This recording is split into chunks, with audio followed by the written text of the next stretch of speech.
আরে যাই ফাটাফাটি করে আসি, নেতার পিছনে ডাকছে দৌড় দেই। তখন নেতা হইতে ভালো লাগে, মিছিলে একটু সামনে নেতার পাশে দাঁড়াইলে এই ছবিটা দিয়ে দেখা গেল আরেকজনকে কনভিন্স করার একটা মানসিকতা থাকে।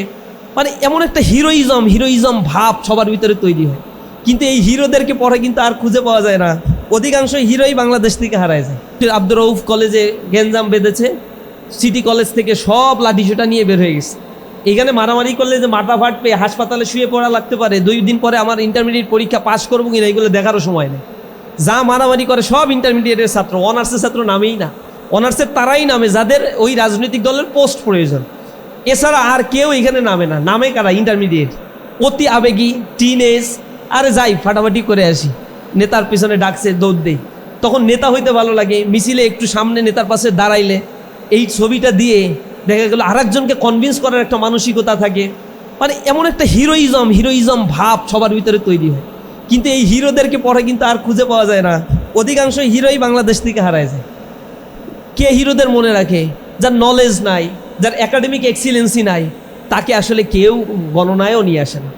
রাজনীতি করতে গেলেও ন্যূনতম মেরিট প্রয়োজন, সোসাইটিতে সার্ভাইভ করতে গেলে ন্যূনতম মেরিট প্রয়োজন। এই সার্ভাইভাল ক্যাপাসিটি আমাকে ডেভেলপ করতে হবে। নেতার পিছনে পিছনে ছুটছে, 2-1টা অস্ত্র হাতে আছে, বিশাল কিছু হয়ে গিয়েছে, সে আইসে শাসায় যাচ্ছে ইউনোকে, টিওনোকে। এরপরে একজন রাজনীতিবিদ টাকা পয়সা ছড়ায়, ইন্টারমিডিয়েট পাস, অনার্স টাইনার পাস করছে, লেখাপড়ার কোনো দূরত্ব নাই, রাজনীতি করে ওই পর্যায়ে গিয়ে ডিসিকে শাসাচ্ছে। একজন ডিসি, তার আত্মমর্যাদা কোথায়? বিশ্ববিদ্যালয় পাশ করার পরে কত কষ্ট করে এই ডিসির এই প্রমোশন, কত হাই ট্রেনিং নিয়ে ওই পর্যন্ত যেতে হয়, তারে শাসাচ্ছে ইন্টারমিডিয়েটের এলাকার একটা চিটকে সাদাবাস। কলেজে উঠছে গিয়ে আমার নিজেকে নিজে এনজয় করতে হবে, আমি এখন কলেজের স্টুডেন্ট, একটা স্টেজ পার হয়ে আসছি, নতুন নতুন সব কিছু দেখা শুরু করেছি। তখন মন মানসিকতাগুলো উড়ু মন মানসিকতা, এই পড়বানি, এই পরীক্ষায় বসছি, এই তো সামনে সময় আছে, কেবল তো এসএসসি থেকে উঠলাম, এমন মানসিকতা অনেকের ভিতরে থাকবে। যাদের ভিতরে থাকবে আমি তাদেরকে সতর্ক করেছি যে আপনাদের মধ্যে 50% ইন্টারমিডিয়েটে A+ পাবে না। তো জীবনে তো অনেক প্রফেশন আছে, সায়েন্টিস্ট হও, হায়ার স্টাডি করতে যাও, ইউনিভার্সিটির টিচার হও, ম্যাজিস্ট্রেট হও, টিওনো হও, এসটিওনো হও, বাংলাদেশের বড় উদ্যোক্তা হওয়ার সুযোগ আছে, অ্যাডভাইজারি প্যানেল তৈরি করার সুযোগ আছে, আইটি স্পেশালিস্ট, আর্টসের স্টুডেন্ট, দোজ ইউ আর আর্টসের স্টুডেন্ট, তারপরেও তোমার স্কোপ আছে, ইকুয়াল স্কোপ আছে। আর্টিফিশিয়াল ইন্টেলিজেন্সের উপরে হায়ার ডিগ্রি নিয়ে এর ব্যাপারেই স্পেশালাইজড একজন ব্যক্তি হওয়া। মার্কেটিং নিয়ে পড়াশোনা করার সুযোগ আছে, ডিজিটাল মার্কেটিং বাংলাদেশে এখন বার্নিং একটা জায়গা, এইখানেও ফ্লারিশ একটা ক্যারিয়ার, হাজার হাজার কোটি কোটি টাকা ইনকাম করছে এইখানে। এই মার্কেটিং পলিসি দিয়েই তো সারা দুনিয়া চলছে। দুনিয়াতে যারা এগুলো লিড দিচ্ছে, ছোট ছোট একটা মাল্টিন্যাশনাল কোম্পানির কাজটা, কোম্পানি গড়েই উঠছে অ্যাডভাইজারি কোম্পানি, শুধু অ্যাডভাইস দেবে। কোম্পানি হচ্ছে নেটওয়ার্কিং কোম্পানি হচ্ছে সাপ্লায়ার কোম্পানি। আপনি একটা শুধু নেটওয়ার্ক তৈরি করছেন, ওভার তৈরি করেছে যারা, ওভার পাঠাও, এগুলো ঘরে বসে শুধু টেকনিক্যাল সাপোর্ট দিয়েছে। রাস্তায় একটা গ্রুপ হচ্ছে মোটরসাইকেল চালাচ্ছে, গাড়ি চালাচ্ছে, আর একটা গ্রুপ হচ্ছে গাড়ি ভাড়া দিচ্ছে, আর একটা ড্রাইভার মানে যারা হচ্ছে কাস্টমার, তারা অ্যাপসের মাধ্যমে শুধু তাদের সাথে কানেক্ট হচ্ছে। এই নেটওয়ার্কিংয়ের বিজনেস করে হাজার হাজার কোটি টাকা ইনকাম করছে ঘরে বসে শুধু কম্পিউটার টিপে। আর এখন একটা জেনারেশন চেঞ্জ হইতে 12 বছর সময় লাগে। এই যে কিছুদিন আগে শুনছেন জেন জেড, এখন আবার জেন আলফা, এই আলফার পরে আবার প্লাস আলফা আসবে, এরপরে জেন পাইথন আসবে, কি যে আসবে আল্লাহ ভালো জানে, আসতেছে আর কি। আমাদের সময় শুনছি আমরা মডার্ন যুগে আছি, মডার্ন থেকে আল্ট্রা মডার্ন হয়ে গেছে, এরপরে জেন আবার পাল্টে যাচ্ছে। এখন জেন পাল্টাতে সময় যদি 12 বছর লাগে, তাহলে কত জেনের নাম আর দিয়ে পারবে। কিন্তু চেঞ্জ হচ্ছে এটা টেকনোলজির উপরে ভিত্তি করে, আর টেকনোলজির উপর ভিত্তি করে শুধু জেনারেশন চেঞ্জ হয় না, টেকনোলজির ব্যবহারের উপর ভিত্তি করে আমাদের সাইকোলজিক্যাল প্যাটার্নগুলো চেঞ্জ হয়ে যায় অনেক। যেমন আমরা যে চিন্তাগুলো করি, বলা হয় জেন জেডের বৈশিষ্ট্য হচ্ছে তারা খুবই অস্থির প্রকৃতির, তাৎক্ষণিক সিদ্ধান্ত গ্রহণ করে ফেলে, সামনে যা পায় তাই করে ফেলে, যে কোনো কিছুর জন্য হুট করে জীবন দিতেও প্রস্তুত থাকে, এরা খুবই ক্রেজি টাইপের হয়, ইন্টারনেট আসক্তি এদের অনেক বেশি। তো এইগুলো কে তৈরি করছে? এগুলো ইন্টেনশনালি কোনো বহির শত্রু এইগুলো তৈরি করে দিছে। এই কারণেই তো এই জেনারেশনটা এইভাবে চেঞ্জ হয়েছে। স্থিরভাবে পড়তে ইচ্ছা করে না, আপনার সামনে যখন রিলস নিয়ে আসে তখন আপনার আর ওই ছোটো ভিডিও দেখতে, বড় ভিডিও দেখতে তো আর ভালো লাগবে না। এরপরে আবার দীর্ঘ সময় ধরে খেলা মানে ভিডিও দেখতে পছন্দ হয় না, এই জন্য এখন স্পিড 1.5 2। এর বাইরে যদি স্পিডে দেখতে চান তাহলে প্রিমিয়াম ভার্সন কিনে নিতে হবে। প্রিমিয়াম ভার্সনে স্পিড মাল্টিপ্লাই বাই 3, 4 এইটাও দেখা যায়। চিন্তা করছেন? আমি সেদিন এক ছেলেকে দেখলাম ছোট, সে 3 স্পিডে দেখতেছে। আমি বলছি আমি তো 2 স্পিডে শুনেই অবস্থা খারাপ, তুমি 3 স্পিডে বোঝো কীভাবে, কী বলতেছে না বলতেছে? বলছে ওই সাইকোলজি ওইভাবে হয়ে গেছে, মানে অস্থির, দ্রুত, সব দ্রুত দ্রুত হয়ে যেতে হবে। পড়াশোনা এখন আর করবে না, শিট গাইড হইলেই ভালো হয়। নগদ তাকে প্রশ্নটা দিয়ে দিলে খুবই পছন্দ হয়, কিন্তু সেটা দেয়া যায় না বিদায় দুঃখিত। জেনারেশন এইভাবে চেঞ্জ হয়ে যাচ্ছে। তো ওই ছেলের কথা বলছিলাম, ছেলেটা আসলে খুবই মেধাবী ছিল, কিন্তু তার বাবা মা তাকে এত বেশি প্রেশার ক্রিয়েট করতো পড়াশোনার জন্য। ক্লাসে নিয়ে আসতো, আমাদের সাথে খেলতে দিত না, হাত ধরে নিয়ে চলে যেত কোচিংয়ে, কোচিং থেকে ওই গানের ক্লাসে, গানের ক্লাস থেকে আবার ঘরের ভিতরে হাউস টিচার আসবে। মানে বেচারা মেধাবী ছিল, কিন্তু বাপ মায়ের প্রেশারের কারণে পরে পাগল হয়ে গেল। এসএসসি পরীক্ষাটা দিছিল, A+ পেয়েছিল। ওই A+ পাওয়ার পরে তার মা গেছে আরও রাগ হয়ে, না তোরে এখন বিশ্বসেরা হইতে হবে। বিশ্বসেরা বানাইতে গিয়ে এমন প্রেশার দিল, সে পরে সাইকোলজিক্যালি আনস্টেবল হয়ে গেল। ইন্টারমিডিয়েট আর পড়া হইল না ঠিকঠাক মতো, 2-3 বার পরে পরীক্ষা দিয়ে এর পরের স্টেজে গিয়ে ইউনিভার্সিটি তো হইল না, পলিটেকনিকে পড়াশোনা করছে। সেদিনও দেখা হলো, একেবারে ভারসাম্যহীন মানুষের মতো আবল তাবল বকতে থাকে, মানে সারাক্ষণ ওই বই পড়তে থাকে, হাত এরকম এরকম করতে থাকে, এরকম টাইপের একটা মানসিকতা হয়ে লাইফটাই অনেকটা ড্যামেজ। অনেকটা কি, এখন তো নাই, বিয়ে শাদিও করতে পারছে না, পরিবার নাই, বাবা মার জন্য বোঝা হয়ে গিয়েছে। তো আমি এই মানুষটার কথা এই কারণে বললাম, আল্লাহ রাব্বুল আলামিন আমাদেরকে সেই জায়গা থেকে অন্তত মুক্ত করেছেন। এবং অনেক মেধাবীরাও জীবনে অনেক দূর যেতে পারে না, এটা সম্ভব হয় না। আল্লাহর নিয়ামত এখানে প্রয়োজন হয়। আপনাদেরকে আল্লাহ রাব্বুল আলামিন সেই নিয়ামতে পরিপূর্ণ করেছেন। সেই নিয়ামতের শুকরিয়া আমরা আদায় করব, যেন সামনে আমাদের যে অ্যাসপাইরেশনটা আছে, যে চিন্তাটা আমরা করি, ওই সামনে আমরা ভালোভাবে আমাদের এই রাস্তাটা আমরা যেন পার করতে পারি। এখানে যদি আমরা মনে করি আমার এসএসসির সফলতাই একমাত্র সফলতা, সেকেন্ডলি আর কোনো সফলতা পাওয়ারও দরকার নাই, যা পেয়েছি আলহামদুলিল্লাহ, এটা অ্যাবসলিউটলি ভুল হবে। এটা স্টার্টিং বলা হয়। মাদ্রাসায় যারা পড়েছেন এটাকে বলা হয় দাখিল। দাখিল মানে হচ্ছে দাখালা ইয়াদখুল, প্রবেশ করা।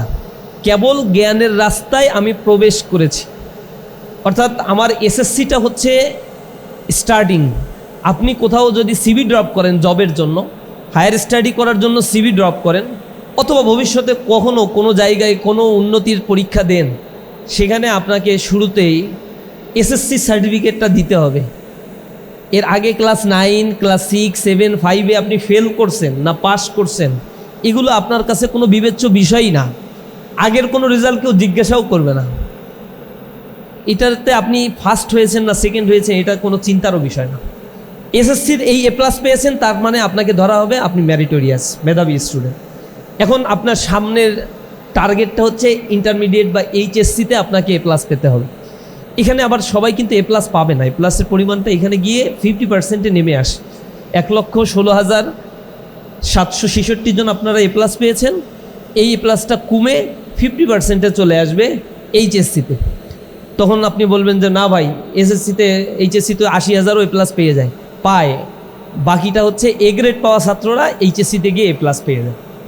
আর এসএসসিতে A+ পাওয়া 50% ঝরে পড়ে যায় এখান থেকে। অনেকে আবার এসএসসিতে A+ পাওয়া স্টুডেন্ট ফেলও করে। এখন আপনাদের কাছে আপনাদের ডিসিশন। 50% ঝরে পড়া মানেই হচ্ছে এখানে প্রায় 60,000 স্টুডেন্ট ঝরে পড়ে যাবে। আপনাদের সাথে এসএসসি পরীক্ষা দিয়েছে কিন্তু পাস করে নাই, প্রায় 6.5 লক্ষ স্টুডেন্ট পাসই করতে পারে নাই। আপনারা তাদের ভিতর থেকে অন্যতম। আল্লাহ রাব্বুল আলামিন আপনাদেরকে সিলেক্ট করেছেন, আলহামদুলিল্লাহ। কারণ সামনে আপনাদের ইন্টারমিডিয়েটের পরে আবার ইউনিভার্সিটি অ্যাডমিশন। কোনো ইউনিভার্সিটিতে, মেডিকেল কলেজে আপনি যদি চান্স না পান, ভর্তি হতে না পারেন, তাহলে আপনার এই এসএসসি এইচএসসির এই রেজাল্টগুলো মনে হবে ব্যর্থ। প্রচণ্ড রকমের হীনমন্যতায় ভুগবেন।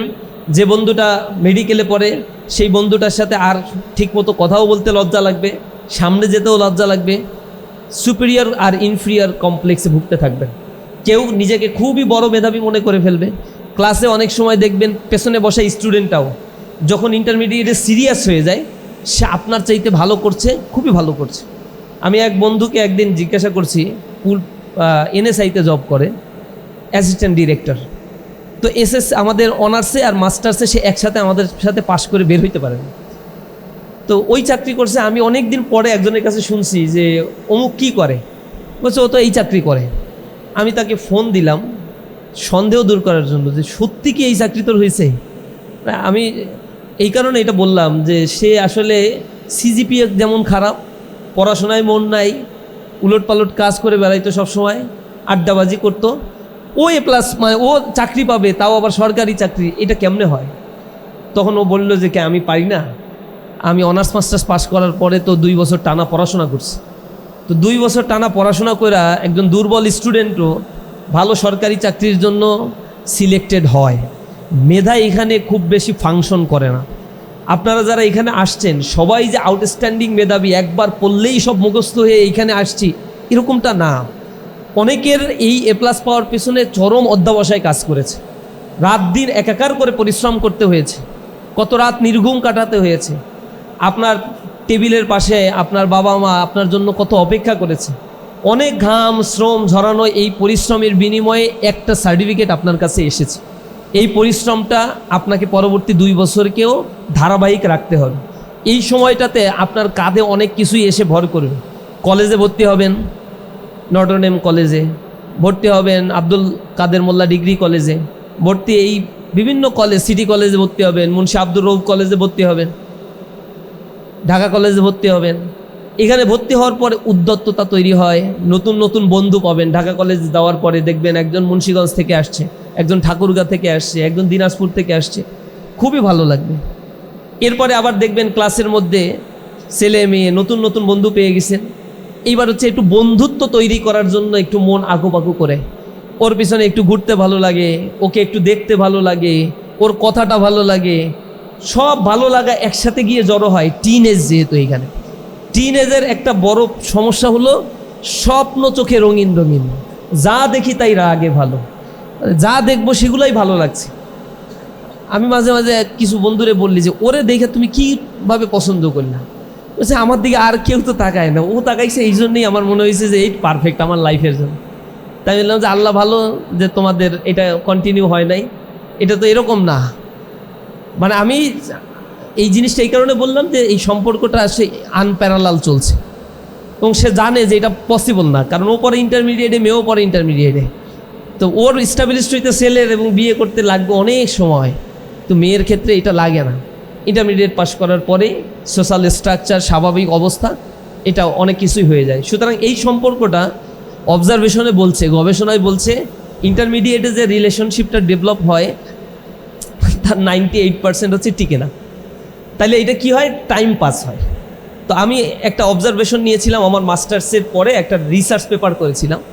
সেখানে দেখলাম যে ছেলেরা এবং মেয়েরা যে মাদকাসক্ত হয়, পার্টিকুলারলি ছেলেদের ক্ষেত্রে যে সিগারেট খাচ্ছে, কোন এজ থেকে খাচ্ছে, কেন খাচ্ছে, সেটার একটা অবজারভেশন, এটা পেপার রেডি করার জন্য। তো সেখানে প্রায় 550-700 স্টুডেন্টের স্যাম্পল কালেকশন করলাম। এটা হচ্ছে কিছুটা ছিল পারপাসিভ স্যাম্পলিং, কিছুটা ছিল স্নোবল স্যাম্পলিং, আর কিছুটা ছিল র্যান্ডম স্যাম্পলিং।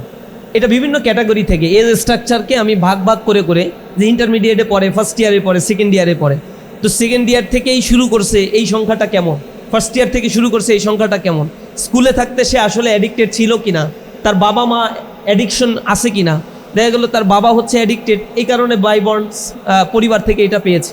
এরকম অনেক বিষয়গুলোকে একটু ক্রস ম্যাচিং করার চেষ্টা করলাম।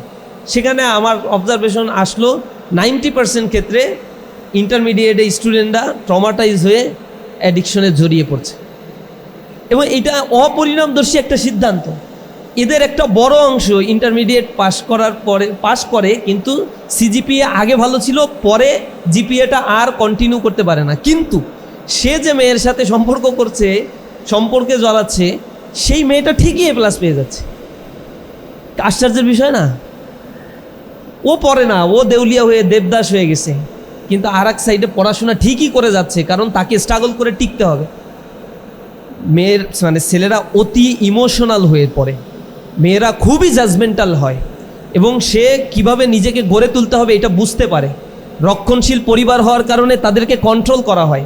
ছেলেরা গ্রাম থেকে শহরে আসার পরে নিজেদেরকে উদ্যত্ততা প্রদর্শন করে এবং ব্যক্তি নিজেকে সেলফ সাফিসিয়েন্ট মনে করে, মনে করো আমি সবচেয়ে ভালো বুঝি, আমার সামনের জায়গাটা আমি ভালো বুঝবো, কিন্তু সামনের জার্নিটা যে কত কঠিন আর কষ্ট কণ্টকাকীর্ণ এটা সে তখনও বুঝে উঠতে পূর্ণ সামর্থ্য অর্জন করে না।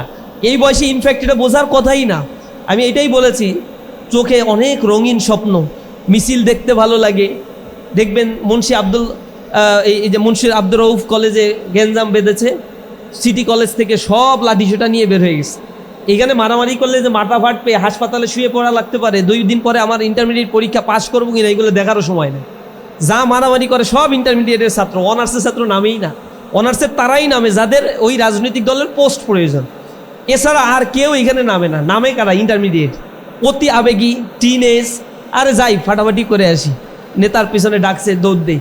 তখন নেতা হইতে ভালো লাগে, মিছিলে একটু সামনে নেতার পাশে দাঁড়াইলে এই ছবিটা দিয়ে দেখা গেল আরেকজনকে কনভিন্স করার একটা মানসিকতা থাকে। মানে এমন একটা হিরোইজম ভাব সবার ভিতরে তৈরি হয়। কিন্তু এই হিরোদেরকে পরে কিন্তু আর খুঁজে পাওয়া যায় না। অধিকাংশ হিরোই বাংলাদেশ থেকে হারায় যায়। কে হিরোদের মনে রাখে? যার নলেজ নাই, যার একাডেমিক এক্সিলেন্সি নাই, তাকে আসলে কেউ গণনায়ও নিয়ে আসে না। রাজনীতি করতে গেলেও ন্যূনতম মেরিট প্রয়োজন, সোসাইটিতে সার্ভাইভ করতে গেলে ন্যূনতম মেরিট প্রয়োজন। এই সার্ভাইভাল ক্যাপাসিটি আমাকে ডেভেলপ করতে হবে।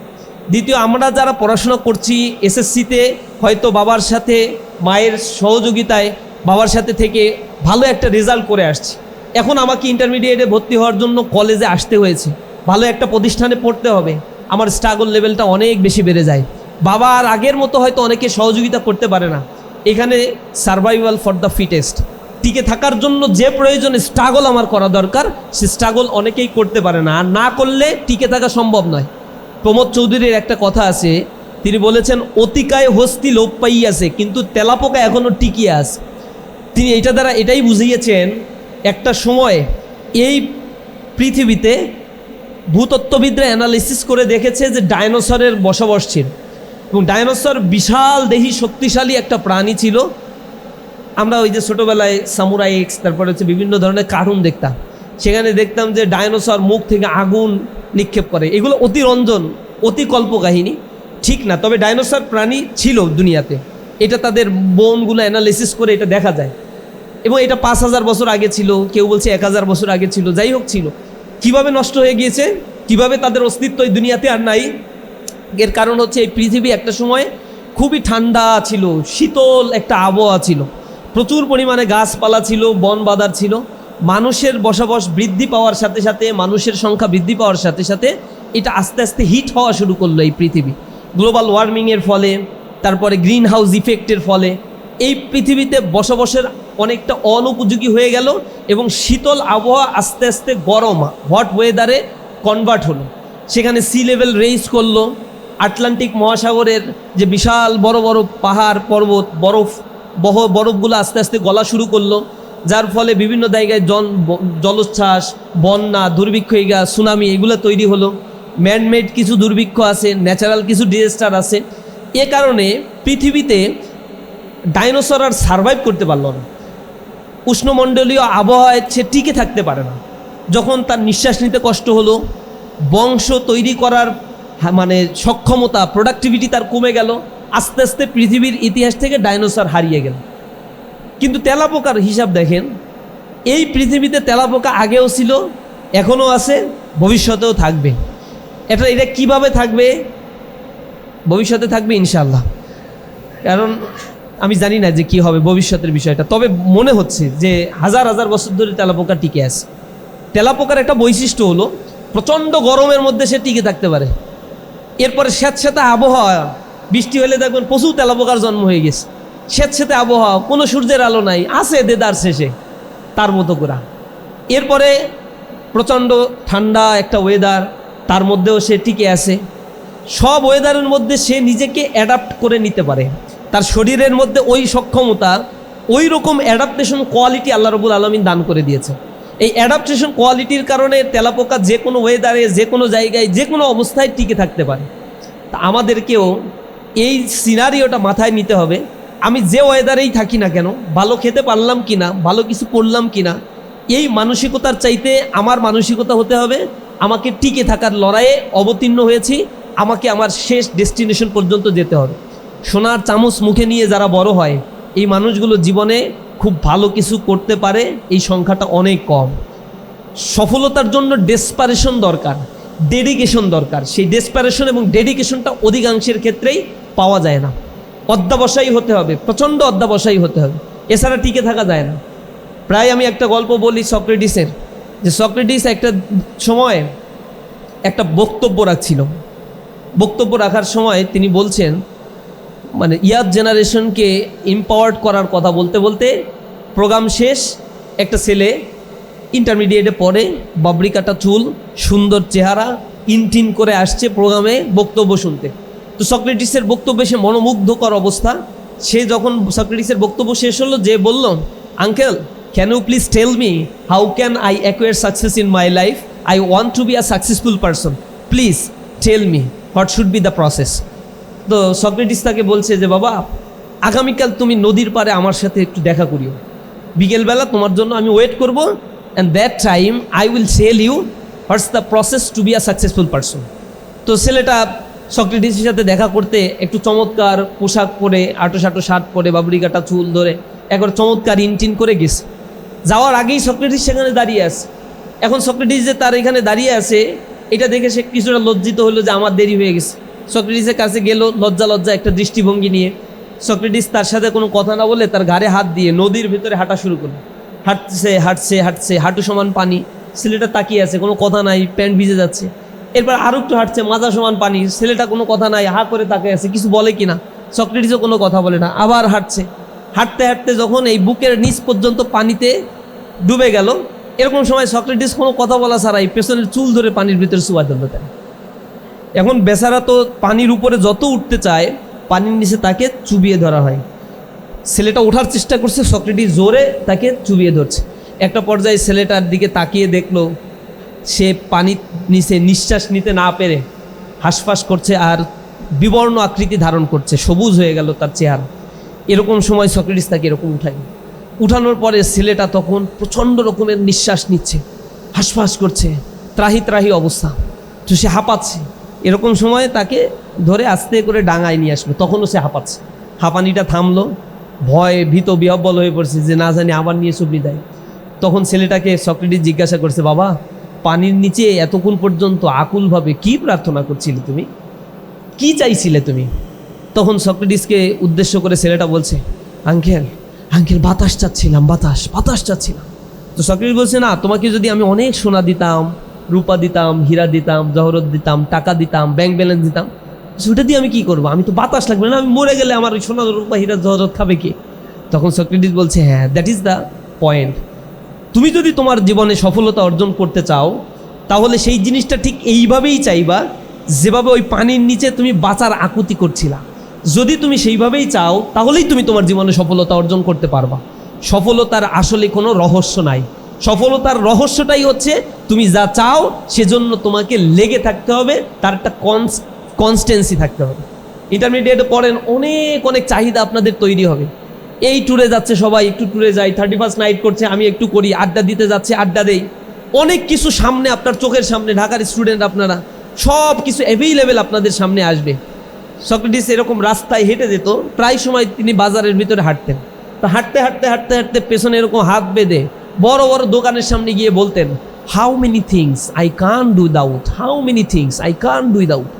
কত কিছু যে এই দোকানে আছে, আর কত কম জিনিস নিয়ে যে আমি বেঁচে আছি, এইটা সে দেখতো আর অবাক হয়ে তাকায় থাকতো যে এরকম সম্ভব, আমি বেঁচে আছি কিন্তু কিছুই লাগছে না আমার। এই প্রসাধনী দেখছে, এই চুলের জেল দেখছে, এই শাওয়ার নেওয়ার জন্য জেল দেখছে, এরপরে পাঞ্জাবি, টুপি, পোশাক পরিচ্ছদের কোনো অভাব নাই, এই যে লাইট, এই সেই, আর এত কিছু, আমার কিছুই লাগে না, কিভাবে আমি বেঁচে আছি, এটাই তার কাছে অবাক লাগতো। আপনি এরকম একজন দার্শনিকের মতো হয়ে যান, দেখবেন জীবনে অভাব অনটন থাকবে না, অপ্রাপ্তি আপনাকে কখনো টেনে ধরতে পারবে না। পারবো তো আমরা সেটা? অ্যাটলিস্ট 2 বছরটা এরা চিন্তা করেন, যা পাবেন তো পাবেনই, না পেলে সেটা যেন আপনাকে বিমর্ষ করে না তুলে। যা, আমার এক বন্ধু, ও এত সুন্দর লাইফ লিড করে, ওর একটা মোটরসাইকেল আছে, আমার বাবারে বারবার বলার পরও একটা মোটরসাইকেল আমারে দেয় না। ওই বন্ধুটা যদি আল্লাহ না করুক অ্যাক্সিডেন্ট করে, তখন আবার আল্লাহ করেন, আল্লাহ ভালো হয়েছে মোটরসাইকেলটা কিনে দেয় নাই বাবা আমার। মোবাইল আছে একজনের আইফোন, আমি আবার চালাই রেডমি। ওই আইফোনের কাছেই যাই না, যখন একটু ছবি তুলি তখন ওরে বারবার রিকোয়েস্ট করতে, এই তোর না, তোর ছবিটা, মন খারাপ হয়ে যায়, আমার যদি একটা আইফোন থাকতো। বাইরে এখন আইফোন নাই, এই আইফোন না থাকার কারণে এই ভবিষ্যতে এরকম অজস্র আইফোন নিজেও তৈরি করতে পারবেন। দুনিয়াতে যারা ফেসবুক তৈরি করছে, ইউটিউব তৈরি করছে, তারা কারে দেখে তৈরি করছে? এটা নিজেই সৃষ্টি করেছে। ওই সৃষ্টি সুখের উল্লাসে আমাদেরকে মারতে হবে, তৈরি হতে হবে। আইনস্টাইন একটা কথা বলতো, life is like riding a bicycle, to keep your balance you must keep moving. জীবনটা হচ্ছে একটা বাইসাইকেলের মতো, যদি তুমি জীবনের ব্যালেন্স ঠিক রাখতে চাও, ইউ মাস্ট কিপ মুভিং, তোমাকে অবশ্যই বাইসাইকেলের প্যাডেল ঘোরাতে হবে। অ্যান্ড বাইসাইকেল আমি চালাচ্ছি, চালাতে চালাতে ব্রেক করলাম, ও তো আমার স্থির দাঁড় করে রাখবে না, ও হয় ডান দিকে অথবা বাঁ দিকে কাত হয়ে যাবে। তো জীবনটা একটা চলার পথে খুবই গতিশীল ছিল এসএসসি পর্যন্ত। ইন্টারমিডিয়েটে আসার পরে আমি চিন্তা করছি first year is rest year, so আমি ইউনিভার্সিটি এখন কলেজে উঠে গেছি, তো কলেজে উঠে গিয়ে আমার নিজেকে নিজে এনজয় করতে হবে। আমি এখন কলেজের স্টুডেন্ট, একটা স্টেজ পার হয়ে আসছি, নতুন নতুন সব কিছু দেখা শুরু করেছি। তখন মন মানসিকতাগুলো উড়ু উড়ু উড়ু উড়ু মন মানসিকতা, এই পড়বানি, এই পরীক্ষায় বসছি, এই তো সামনে সময় আছে, কেবল তো এসএসসি থেকে উঠলাম, এমন মানসিকতা অনেকের ভিতরে থাকবে। যাদের ভিতরে থাকবে আমি তাদেরকে সতর্ক করেছি যে আপনাদের মধ্যে 50% ইন্টারমিডিয়েটে A+ পাবে না। এরপরে আসেন যে 50% আপনারা A+ পেয়ে সেকেন্ড টাইমেও উত্তীর্ণ হলেন, ডাবল A+ ধারী স্টুডেন্ট। এই ডাবল A+ ধারী স্টুডেন্ট সবাই কি আসলে ইউনিভার্সিটিতে ইকুয়াল চান্স পাবে পড়াশোনা করার? সবাই অ্যাসপাইরেশনটা আছে ভালো কিছু করার। এখন তো আমি যদি জিজ্ঞাসা করি কাউকে, আপনারা কেউ কি সবজি বিক্রেতা হতে চান? আপনারা হাসবেন। আমি যদি কাউকে বলি কেউ রিক্সা পুলার হতে চান, it's also profession, at that profession is so much honesty profession. এখানে কোনো করাপশন নাই, এখানে কোনো মানে অন্য কোনো প্রবলেম নাই, কিন্তু এটা একটা প্রফেশন। এই প্রফেশনের কথা বললে আপনারা খুব চটে যাবেন আমার উপরে, যে আপনারা খেয়ে কাজ নাই, শিবির এইখানে ডাইকে নিয়ে এসে আমাদের রিক্সা পুলার বানাবে। কিন্তু এটা তো একটা প্রফেশন ভাই। এরপরে আপনি রাস্তায় হাঁটেন, লেদের দোকানে অনেকে চাকরি করেন, আপনাকে যদি বলি আপনিও কি লেদের দোকানে চাকরি করতে চান, এই অ্যাম্বিশনটা আপনাদের কার কার আছে? আপনারা কেউ হাত তুলবেন না। কিন্তু আমি যদি বলি কে ডাক্তার হতে চান, হাত তুলবেন। হাইলি কম্পিটিটিভ প্লেস, কিন্তু হাত তুলবেন আপনি। আপনি জানেন এই জিনিসটাকে আমার অ্যাকুয়ার করতে হবে, এই জিনিসটাকে আমার অ্যাকুয়ার করতে হবে। সংকল্প কবিতার মধ্যে আপনারা পড়ছেন না, থাকবো না কো বদ্ধ ঘরে, দেখবো এবার জগৎটাকে, কেমন করে ঘুরছে মানুষ যুগান্তরের ঘূর্ণি পাকে। দেশ হতে দেশ দেশান্তরে ছুটছে তারা কেমন করে, কিসের নেশায় কেমন করে মরছে যে বীর লাখে লাখে, কেমন করে বীর ডুবুরি সিন্ধু সেচে মুক্তা আনে, কেমন করে দুঃসাহসী চলছে উড়ে স্বর্গপানে। এটা সে দেখতে চায়, সে বদ্ধ ঘরে থাকতে চায় না। অনেকের ভিতরে এই বদ্ধ ঘরে না থাকার মানসিকতা নিয়ে অনেক বড় বড় স্বপ্ন আপনারা দেখে আসছেন, দেখাটাই স্বাভাবিক, এটা অস্বাভাবিক কিছু না। কিন্তু আপনাদের চোখের সামনে যে প্রফেশনগুলোকে নিয়ে আসা হয়েছে, ডাক্তার আর ইঞ্জিনিয়ার ছাড়া ছোটোবেলা থেকে আর কোনো প্রফেশনই আপনাদের চোখে বাসে না। আমি পড়ছি আর্টসের স্টুডেন্ট, আমি হিউম্যানিটিসের স্টুডেন্ট। টিচার আমাকে সায়েন্স নিতে দেয় নাই, কেন দেয় নাই জানি না, তবে এখন বুঝতেছি যে যাক আলহামদুলিল্লাহ ভালো, ফ্রিলি লেখাপড়া করতে পারছি, অন্যরকম একটা ফ্লেভার নিয়ে চলতে পারছি। তো সায়েন্সের স্টুডেন্টের প্রচুর ট্রমাটাইজ থাকতে হয়, প্রচুর পড়াশোনা করতে হয়, প্রচুর একটা প্রেশারের মধ্যে দিয়ে যেতে হয়। তো এই সায়েন্সের স্টুডেন্টদের একটা লক্ষ্য থাকে A+ পেয়ে ডাক্তার হবেন। এখন আপনি বলেন তো কয়জন আসলে ডাক্তার হইতে পারবেন? ডাক্তার আর ইঞ্জিনিয়ার ছোটোবেলায় আমাদেরকে আর্টসের স্টুডেন্ট আমরা পড়ছি, মানে আমাদের পড়ানো হয়েছে এইম ইন লাইফ নামে একটা আসতো, রচনা, এসে লিখতে হইতো। টিল নাও মানে আমি তখন পর্যন্ত স্টুডেন্ট ছিলাম ইন্টারমিডিয়েটের, আর্টসে অলরেডি এসএসসি পরীক্ষা দিয়ে ফেলছি, ইন্টারমিডিয়েটে ভর্তি হয়েছি।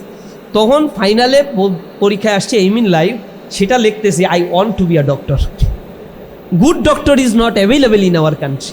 আফটার কমপ্লিটিং মাই MBBS ডিগ্রি, অ্যাবসলিউটলি মিথ্যা কথা মুখস্থ করাইছে, মিথ্যা লেখাইছে, মিথ্যা লেখার কারণে নাম্বারও পাইছি। আমার যে টিচার আমার খাতাটা দেখছে, সেই টিচার জানে যে ও ডাক্তার হইতে চায়, অথচ ও পরে আর্টসের স্টুডেন্ট। এই কারণে সে আমার কোনো দিন খাতায় 0 দেয় নাই, বরং আমি ওইটা হুবহু মুখস্থ করে লেখার কারণে 15-র ভিতরে 13 পর্যন্ত পাইছি। আমি এখন অবাক লাগে, আমার স্টুডেন্টদেরকে আমি এরকম কোনো দিন শিখাই নাই। আমি বলছি এগুলো হাবিজাবি লেখলে ডাইরেক্ট 0 বাবা। তুমি এখন পড়ো আর্টসের স্টুডেন্ট, তুমি দেখো আর্টসের কত সেক্টর আছে, তুমি এবার কোন সেক্টরে যাবা? ফার্স্ট ইয়ার, ইন্টারমিডিয়েটের ফার্স্ট ইয়ারের পরে আমি স্টুডেন্ট পড়াইছি, হাজার হাজার স্টুডেন্ট পড়াইছি একটা সময়। আমি ফার্স্ট ইয়ারে তাদেরকে কনসাস করছি যে ক্যারিয়ারের ডাইমেনশন, হাজারো ডাইমেনশন। একটা মানুষ শুধু লেখা দিয়ে বেস্ট সেলার হতে পারে, পৃথিবীর বুকে নাম করতে পারে, নোবেল প্রাইজ লরিয়েট হতে পারে। সুতরাং ক্যারিয়ার ছোট্ট একটা গণ্ডির মধ্যে আবদ্ধ রাখবা না। থাউজেন্ডস অফ প্রফেশন আছে এই দুনিয়াতে, এবং সব প্রফেশনই মার্কারি প্রফেশন। ডাক্তাররা সফলতা অর্জন করে জীবনের একটা প্রান্তে গিয়ে 50 বছর 60 বছর বয়সে, তখন সে FCPS, FRCS স্পেশালাইজড ডক্টর হয়। তখন আর খাওয়ার সময় থাকে না, ঘুমের সময় থাকে না, শুধু মানে ইনকাম করে, আর সেটা ভোগ করে হচ্ছে তার পরিবারের অনুজ সদস্যগুলো যারা আছে, ব্রেদার্স। আর সে কষ্ট করেই যাচ্ছে, করেই যাচ্ছে। এই হচ্ছে ডাক্তারদের আত্মজীবন। কিন্তু জীবনে তো অনেক প্রফেশন আছে। সায়েন্টিস্ট হও, হায়ার স্টাডি করতে যাও, ইউনিভার্সিটির টিচার হও, ম্যাজিস্ট্রেট হও, টিওনো হও, এসটিওনো হও, বাংলাদেশের বড় উদ্যোক্তা হওয়ার সুযোগ আছে, অ্যাডভাইজারি প্যানেল তৈরি করার সুযোগ আছে, IT স্পেশালাইজড, আর্টসের স্টুডেন্ট, দোজ ইউ আর আর্টসের স্টুডেন্ট। তারপরেও তোমার স্কোপ আছে, ইকুয়াল স্কোপ আছে আর্টিফিশিয়াল ইন্টেলিজেন্সের উপরে হায়ার ডিগ্রি নিয়ে এর ব্যাপারেই স্পেশালাইজড একজন ব্যক্তি হওয়া। মার্কেটিং নিয়ে পড়াশোনা করার সুযোগ আছে। ডিজিটাল মার্কেটিং বাংলাদেশে এখন বার্নিং একটা জায়গা, এইখানেও ফ্লারিশ একটা ক্যারিয়ার, হাজার হাজার কোটি কোটি টাকা ইনকাম করছে এইখানে। এই মার্কেটিং পলিসি দিয়েই তো সারা দুনিয়া চলছে। দুনিয়াতে যারা এগুলো লিড দিচ্ছে, ছোট ছোট একটা মাল্টিন্যাশনাল কোম্পানির কাজটা, কোম্পানি গড়েই উঠছে অ্যাডভাইজারি কোম্পানি, শুধু অ্যাডভাইস দেবে। কোম্পানি হচ্ছে নেটওয়ার্কিং কোম্পানি হচ্ছে সাপ্লায়ার কোম্পানি। আপনি একটা শুধু নেটওয়ার্ক তৈরি করছেন, ওভার তৈরি করেছে যারা, ওভার পাঠাও, এগুলো ঘরে বসে শুধু টেকনিক্যাল সাপোর্ট দিয়েছে। রাস্তায় একটা গ্রুপ হচ্ছে মোটরসাইকেল চালাচ্ছে, গাড়ি চালাচ্ছে, আর একটা গ্রুপ হচ্ছে গাড়ি ভাড়া দিচ্ছে, আর একটা ড্রাইভার মানে যারা হচ্ছে কাস্টমার, তারা অ্যাপসের মাধ্যমে শুধু তাদের সাথে কানেক্ট হচ্ছে।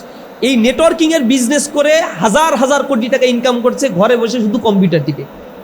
This is also a specialised career, মানুষের জীবন মান সহজ করে দিচ্ছে। হতে পারে ইন্টারমিডিয়েট স্টুডেন্ট এটা জানেও না, বুঝেও না, তো ছোটোবেলায় ওই জিনিসটা পয়রা ইন্টারমিডিয়েট পাস করে, এরপরে যখন পৃথিবীর বিভিন্ন দেশে ঘোরাঘুরি করা শুরু করলাম, তখন বুঝলাম যে কত ডার্কের মধ্যে আমরা থাকি, কত অন্ধকারের মধ্যে থাকি। অক্সফোর্ডে পড়া স্টুডেন্টরা ডাক্তার ইঞ্জিনিয়ার হওয়ার চাইতে বেশি প্রায়োরিটি দেয়, হ্যাঁ ফিজিক্স পড়বো, কোর ফিজিক্স পড়বো, কোর কেমিস্ট্রি স্টুডেন্ট হব। কারণ কোর ফিজিক্স, কোর কেমিস্ট্রি, আমাদের দেশে তো অ্যাপ্লাইডের ডিমান্ড বেশি, ওই দেশগুলোতে একবারে কোর ফিজিক্সের স্টুডেন্টদের ডিমান্ড বেশি, স্কলারশিপ বেশি। ফিজিক্স, কেমিস্ট্রি, বায়োলজি বা প্রিন্সিপাল সাবজেক্টগুলোর ডিমান্ড অনেক অনেক বেশি। অনেকেই আছে ডাক্তারি চান্স পেয়ে ঢাকা ইউনিভার্সিটির অ্যাপ্লাইড কেমিস্ট্রিতে পড়ছে, ফিজিক্সে পড়ছে, ম্যাথমেটিক্সে পড়ছে, বুয়েটে চান্স পাওয়ার পরেও সেখানে পড়ছে না, দেখা গেলো IBA-তে সে পড়াশোনা করছে, ঢাকা ইউনিভার্সিটির IBA-তে। কারণ সে জানে ঢাকা ইউনিভার্সিটি IBA পড়ার পর আমি মাল্টিন্যাশনাল কোম্পানিতে আমার জবই যদি স্টার্ট হয় তাহলে 60,000 টাকা দিয়ে জবের স্টার্ট হবে, এটা তো ন্যূনতম। আর একটা MBBS ডাক্তার ডিগ্রি শেষ করার পরে 20,000 টাকা বেতনের চাকরিও দেয় না। এরপরে একটা অপারেশনে ভুল হইলে মাইর তো ফ্রি। বাংলাদেশের ডাক্তারদেরকে সুরক্ষা কোনো আইন নাই। সুতরাং এইখানে এসে কে কখন মারছে, এত মেধাবী, এত কষ্ট করে ডাক্তারি ভর্তি হয়, 2 দিন পর পরই তোমরা দেখবা যে ডাক্তার ওরা আন্দোলন করতেছে রাস্তায় দাঁড়ায়, যে আমাদের ইন্টার্ন ডাক্তার, আমাদের মর্যাদা নেই, আমরা কর্মবিরতি দিলাম, কেন আমাদেরকে মারা হলো। হাজার হাজার পেশেন্ট ডিল করছে, একটা পেশেন্টের উলট পালট হোক দেখবা ফ্রি মাইর। এটা কেমন কথা রে ভাই? এরকম মেধাবীদেরকে মারছে কে? টোকাই রাস্তা থেকে এসে গায়ের ডাক্তারের গায়ে হাত দিচ্ছে, ইঞ্জিনিয়ার একটু উলট পালট করুক গালিগালাজ দিচ্ছে।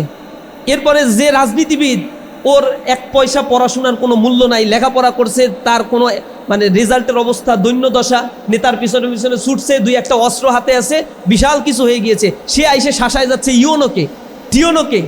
এরপরে একজন রাজনীতিবিদ টাকা পয়সা ছড়ায়, ইন্টারমিডিয়েট পাস, অনার্স টাইনার পাস করছে, লেখাপড়ার কোনো দূরত্ব নাই, রাজনীতি করে ওই পর্যায়ে গিয়ে ডিসিকে শাসাচ্ছে।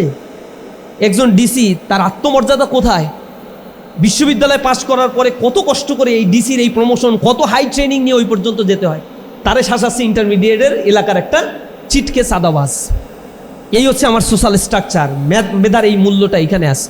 আমি ওই রাস্তার দিকে যাচ্ছি না, আমি জাস্ট আপনাদেরকে বোঝাচ্ছি ক্যারিয়ারের অনেক ডাইভার্সিফিকেশন আছে, অনেক ডাইমেনশন আছে। এখন আপনাদের সামনে এই ক্যারিয়ারটা গড়ে তোলার জন্য সবচেয়ে সহায়ক হচ্ছে ইউনিভার্সিটিতে আপনাকে পড়তে হবে, মেডিকেল কলেজ আপনাকে পড়তে হবে, বুয়েটে পড়তে হবে, কুয়েটে পড়তে হবে, চুয়েটে পড়তে হবে। এইসব জায়গায় পড়ার অ্যাম্বিশন নিয়েই কিন্তু এই রাস্তায় আপনারা পা বাড়িয়েছে। এখানে চান্স না পেলে অনেকের মন খারাপ হবে, অনেকে দেখা গেল আত্মহত্যা পর্যন্ত করে ফেলে, নাউজুবিল্লাহি মিন যালিক। এটা একেবারে বাজে একটা দিস। কলেজে পড়েও অনেকে অনেক সাকসেস হয়, শুধু নিজের ভিতরে নিজের আত্মবিশ্বাস থাকতে হয়। কোনো ইউনিভার্সিটিতে চান্স পেলাম না, বিদেশে অ্যাভেলেবেল আমার সুযোগ আছে। সুযোগ কখনো মানুষ থেকে মরে না, কিন্তু যখন তোমার হাতে যে সুযোগটা থাকে সেই সুযোগটাকে প্রপার ইউটিলাইজ করা বুদ্ধিমানের কাজ। আমরা যারা এই যে AA+ পাবো, তোমাদের কাছে সতর্ক করি, ইন্টারমিডিয়েট এর পরে যে ভর্তি যুদ্ধে তুমি অংশগ্রহণ করতে যাচ্ছ, মেডিকেলে মাত্র 7,500 সিট আছে। এর মধ্যে 4,500 আছে সরকারি মেডিকেলে, বাকিটা প্রাইভেট মেডিকেলে। যার বাবার 25 লক্ষ 30 লক্ষ টাকা আছে সেই প্রাইভেট মেডিকেলে পড়াশোনা করতে পারবে। আর সরকারি মেডিকেলে তো জনগণের টাকায়, ট্যাক্সের টাকায় এই মেডিকেলগুলো তৈরি হয়েছে, আলহামদুলিল্লাহ সেখানে খুব অল্প টাকায় পড়াশোনা করা যায়। এরপরে বিশ্ববিদ্যালয়ে মাত্র 4,500 কিন্তু সিট, পরীক্ষায় অংশগ্রহণ করবে 1 লাখের উপরে স্টুডেন্ট। সুতরাং এখানে তোমাকে কত কম্পিটিশনের মুখোমুখি হতে হবে এটা একটু জাজমেন্টে নিয়ে আসতে হবে। এরপরে তুমি ইঞ্জিনিয়ারিং পড়তে যাও, 4,500 সিট আছে বুয়েট, কুয়েট, চুয়েট মিলে 4টা বিশেষায়িত ইঞ্জিনিয়ারিং ইউনিভার্সিটিতে, আর বাদ বাকি 50-52 হাজার সিট আছে ইউনিভার্সিটিতে। তাহলে দেখো 1,16,000 যে A+ পেল, তাদের কি অর্ধেকও ইউনিভার্সিটিতে ভর্তি হতে পারবে? আসলে অবাক হচ্ছে নাকি? আমি কি আন্দাজে বললাম কথাগুলো? এটা ডাটা ঘাটতে হবে, ChatGPTর কাছে চাও, জিমিনাইয়ের কাছে চাও, তোমাকে তথ্য দিয়ে দেবে যে কি অবস্থার মধ্যে দিয়ে যাচ্ছে। তাহলে এই জার্নিটা, এই যে 2 বছরের একটা জার্নি, এই জার্নিটাতে আমাদেরকে খুব কনসাসলি এখানে ফ্রেন্ড সিলেকশনের ক্ষেত্রে খুবই কনসাস থাকতে হবে। আমি কোন বন্ধুর সাথে আমি সময় কাটাচ্ছি, কার সাথে আমার দিনগুলো কাটছে, কে আমাকে কোন দিকে নিয়ে যাচ্ছে। সবচেয়ে শত্রু হবে সে যে আমার পড়ার টেবিল থেকে আমাকে উঠিয়ে নিয়ে যায়। সবচেয়ে ভালো বন্ধু তাকেই মনে করব যে আমার পড়ার ক্ষেত্রে আমাকে সহযোগিতা করে। আমরা পারবো সেরকম বন্ধু সিলেক্ট করতে? এই সময়টা যেন আমরা অবহেলায় না কাটাই। সর্বোপরি আমার অনুরোধ থাকবে, জীবনের এই সফলতার জায়গায় আল্লাহ রাব্বুল আলামিন আমাদেরকে যতটুকু সম্মানিত করেছেন, আমরা যেন সেই সম্মান এবং মর্যাদাটা রক্ষা করতে পারি। এই পুরস্কার এখানে এসে আমাদেরকে সংবর্ধিত করা হচ্ছে। ইনফ্যাক্ট ইসলামী ছাত্র শিবির সারা বাংলাদেশব্যাপী স্টুডেন্টদেরকে এইভাবে সম্মানিত করছে, আমরা সংবর্ধিত করছি। আমাদের আরেকটা চূড়ান্ত সফলতার জায়গা আছে, সেটা হচ্ছে আখিরাতের সফলতা। ওই সফলতা যেন আমরা পাই। সেদিন যদি আমাদেরকে লাল গালিচা সংবর্ধনা দেওয়া হয়, ডেকে নিয়ে এসে আল্লাহ রাব্বুল আলামিন উষ্ণ অভ্যর্থনা দেয়, এর চাইতে বড় পাওয়া আমাদের আর কিছুই থাকবে না। সূরা জুমারের মধ্যে আল্লাহ রাব্বুল আলামিন সেটা বলছেন, ওয়াসিকাল্লাযীনা তাকাউ রাব্বাহুম ইলাল জান্নাতি যুমারা। সেদিন যারা মুত্তাকি হবে, সফলতা অর্জন করবে, তাদেরকে জান্নাতের দিকে নিয়ে যাওয়া হবে। হাত্তা ইজা জাউহা ফুতিহাত আবওয়াবুহা।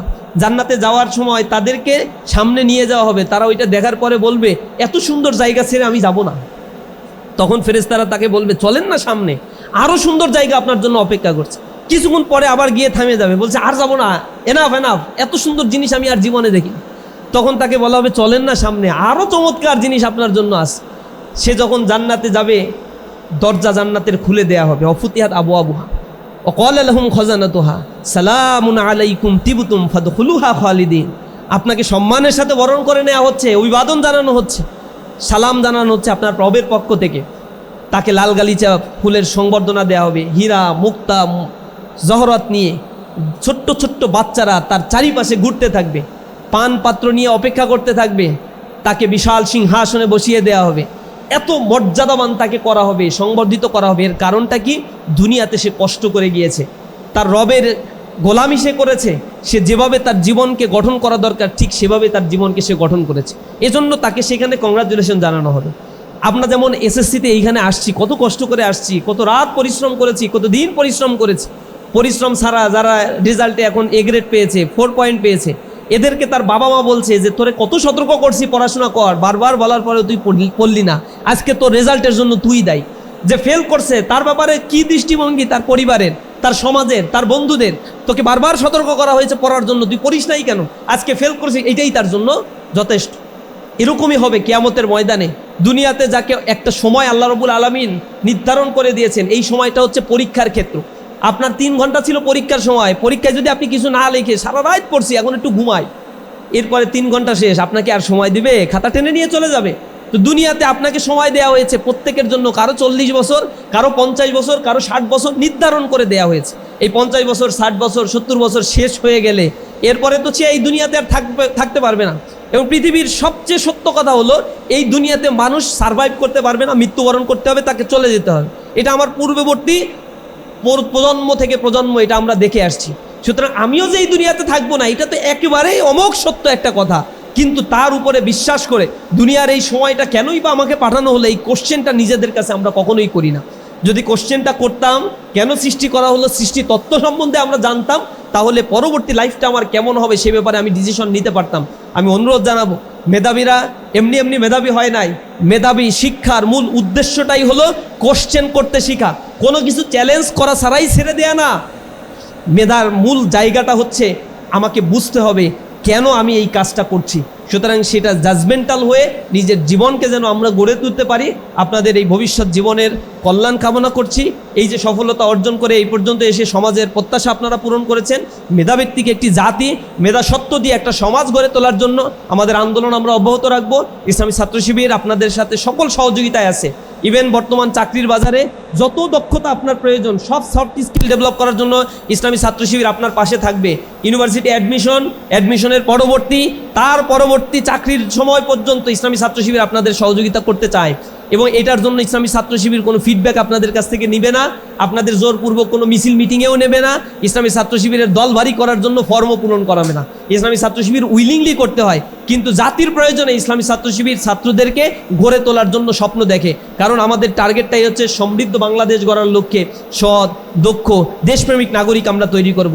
আমাদের স্লোগান আমরা এই প্লাস সংবর্ধনায় নির্ধারণ করেছি, সততা এবং মেধায় আমরা গড়ে তুলব ইনসাফের বাংলাদেশ, যেই বাংলাদেশে মানুষ তার মানবিক মর্যাদা নিয়ে বেঁচে থাকতে পারবে। সেই ইনসাফের বাংলাদেশ গড়ে তোলার উদাত্ত আহ্বান জানিয়ে আমার কথা শেষ করছি। আসসালামু আলাইকুম ওয়া রাহমাতুল্লাহি ওয়া বারাকাতুহু।